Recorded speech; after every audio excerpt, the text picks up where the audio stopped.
Nama aku Soraya. Aku pernah cousin aku sendiri. Time tu malam raya. Masa tu umur aku baru je 14 tahun. Masa tu aku tengah tidur dekat atas totok kat ruang tamu rumah nenek. Time tu pula sepupu aku, Faiz, umur dia masa tu 20 tahun. Dia anak maklong aku. Semua orang memang suka dia lah. Nenek aku panggil dia cucu paling baik lah. Ataupun orang cakap macam cucu kesayangan. Malam tu aku tidur pakai baju kelawar je sebab dekat kampung kan macam panas lah juga. Aku letaklah bantal peluk untuk tutup dada aku. Tapi tengah malam tu aku dapat rasa ada benda berat atas dada aku. Aku ingat aku mimpi je. Tapi bila aku buka mata, aku nampak cousin aku tu sendiri dekat atas aku. Masa tu seluar dia dah terbuka. Tangan dia pula tutup mulut aku and dia sempat bisik lagi. Dia cakap, senang je ni, kau diam je, semua cepat habis.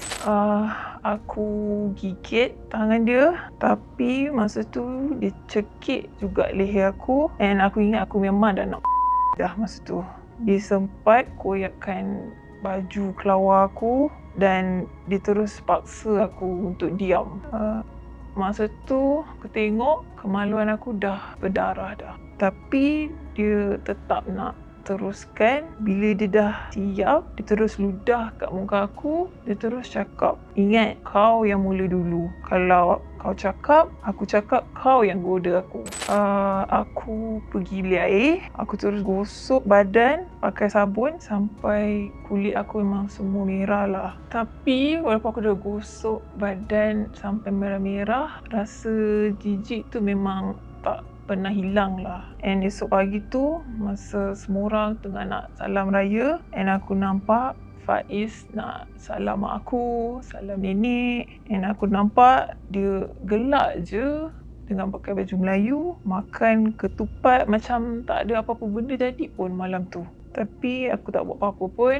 Aku diam je, aku pendam, and tiap malam aku hanya menangis dalam selimut dan aku tak pernah tidur lena dah hampir setahun sebab terlalu trauma.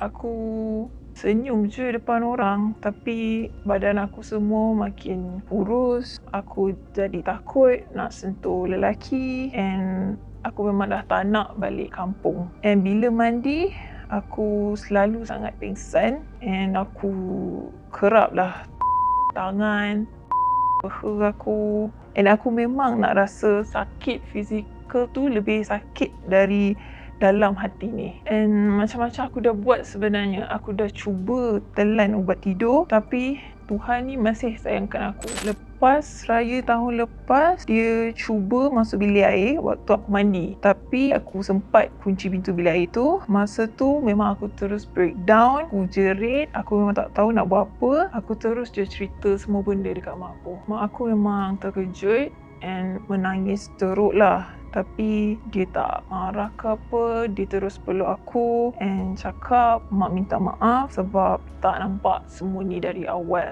dari dulu lagi. Kami terus buat laporan polis and cousin aku Faiz pun dah kena tahan. Tapi dia cakap aku yang fitnah dia. Bila kita orang tengok report doktor, doktor pun memang dah sahkan semuanya. Memang dia. And aku pun masih ada koyak dekat dalam. Sampai sekarang aku masih trauma. Aku tidur pun tak boleh tutup lampu dah. Sampai sekarang aku pun tak boleh dengar suara lelaki kuat-kuat. Ya, aku masih trauma. Aku masih takut. Tapi aku tak malu. Sikit pun aku tak malu. Sebab aku mangsa. Aku masih belajar terima diri aku ni semula. Tapi aku tahu ramai kat luar sana yang macam aku, yang masih diam, yang masih balik kampung dan tidur dalam ketakutan.